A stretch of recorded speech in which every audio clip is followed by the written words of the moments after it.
What's up, guys? I am Matt, back with another video. Today we are going to check out the newest RDA from Madao Vapor. This one is the Air Force One V2.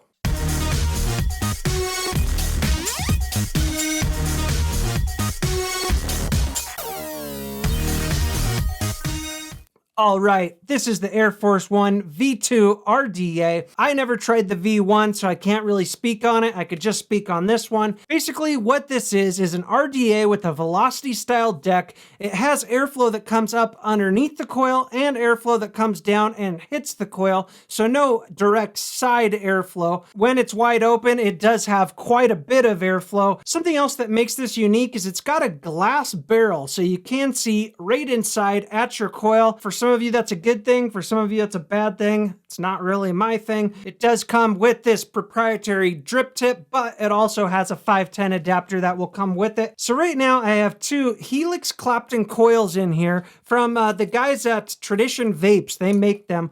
It's reading 0.29, 80 watts. Airflow's wide open. Let's vape it.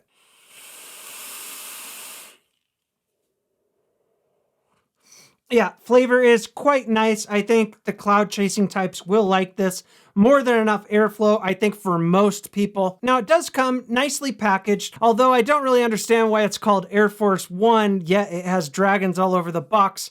Doesn't really make sense to me, but whatever. Inside, you will have an extra piece of glass, also that 510 drip tip adapter. You also get a set of spares, O-rings, screws, and it also comes with a couple kind of peculiar little airflow control pieces for the bottom airflow. The bottom airflow doesn't have an AFC ring on it or anything like that. You have to use these little white pieces to reduce your airflow down to one hole or two holes. And trying to fit them in this thing is like, no, I'm not going to say that. I'm not going to say that. Let's just say it's quite flaccid and it's really hard to put those things in, especially when you have fat fingers like I have. Besides that, the build quality is quite nice on this. 304 stainless steel. What we'll go ahead and do now is dive down to the table. We'll break this guy apart and I'll show you my build.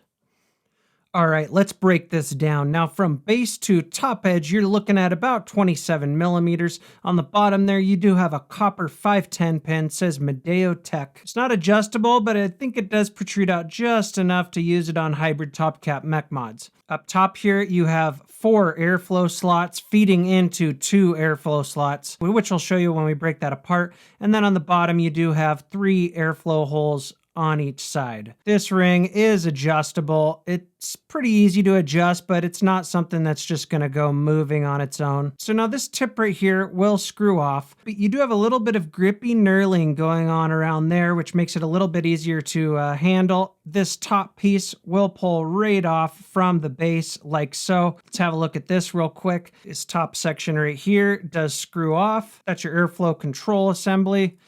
You do have a ring that separates from it. Then up top there, you do have your 2 airflow holes feeding down to have top airflow over your coil. And then that glass does just slide off like that. So now we're going to take a look at the stainless steel deck because the black one was kind of hard to see. Now those coils were very, very pretty. They weren't made by me. They're made by this company called Tradition Vapes. Big shout out to them. But because these 2 posts are so spread apart, even more so than a lot of velocity style decks that I've seen, I mean, it really kind of spreads your coils apart. So if you're building for this, you're probably going to want to have a pretty wide coil. So that could be a pro or con for you.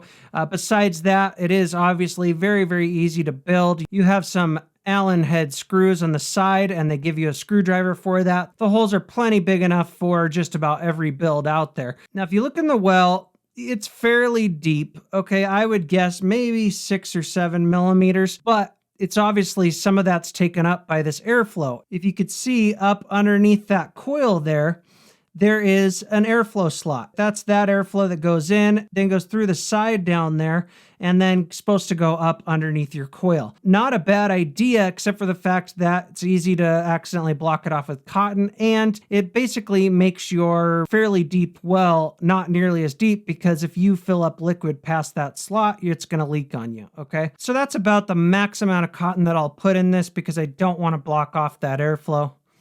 I got it all juiced up.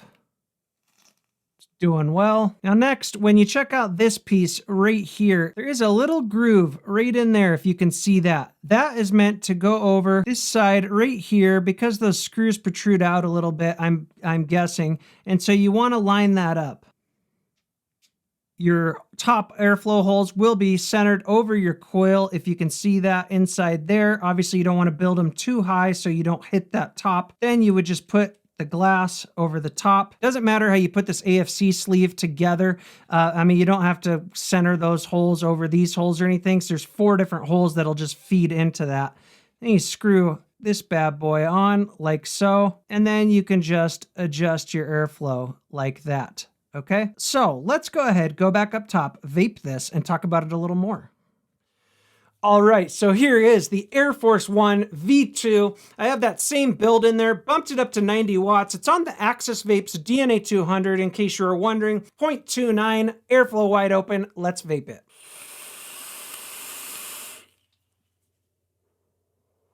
Vape quality is quite nice on this. Flavor's good. I expected it to be. I like Addies that have airflow from underneath and airflow that goes over the top. So I figured that the vape quality would be pretty nice on this, but it definitely has some quirks. First off, those little airflow pieces that you put in the side, kind of chintzy, and I think that they could probably design something a little bit better for those. Also, you do have issues where your cotton can accidentally block off that bottom airflow, and also if you over drip, you can make this guy leak, even if you have those plastic pieces installed in there, because it doesn't close it all the way down. So I really am putting max 8 to 9 drops in this at a time, and you don't want to put too much cotton in it because then you run the risk of accidentally blocking off that bottom airflow, unless you want to do that. Also, I'm not a huge fan of see-through atomizers. I don't necessarily like to look at my coils. I know a lot of people do though, and that's their style.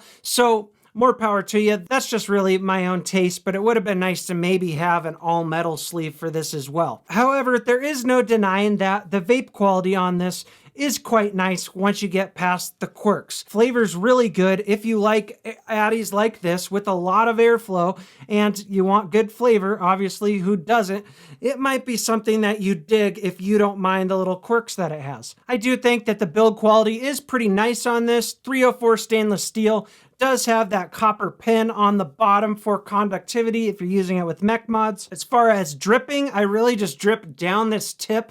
It's more of a pain in the ass trying to pull the whole assembly off and then line it up again, put it back together. So that could be a con for you if you don't like doing that, but I don't mind it. So all in all, I think that it does have a few design flaws. I'm not giving it like 2 solid thumbs up, but once you get past that and you build it, the vape quality is quite nice on this, and I think some of you, if you like this kind of thing, will like it. Also, I believe the price is pretty low on these. I don't think that they're being sold in the States yet. It's a pretty new device. I know the V1 was pretty cheap. I think like $20, $30, something around there, maybe 35. And so it's pretty inexpensive. You will start seeing these more in the US coming up. I will put some links in the description of other places if I can find any that do have this now though. But if not, I believe you will be able to find it over the next few weeks once shops in the US start getting this. So please like and subscribe if you enjoyed this video. That about wraps it up. Until next time, thanks for watching. Suck my mod.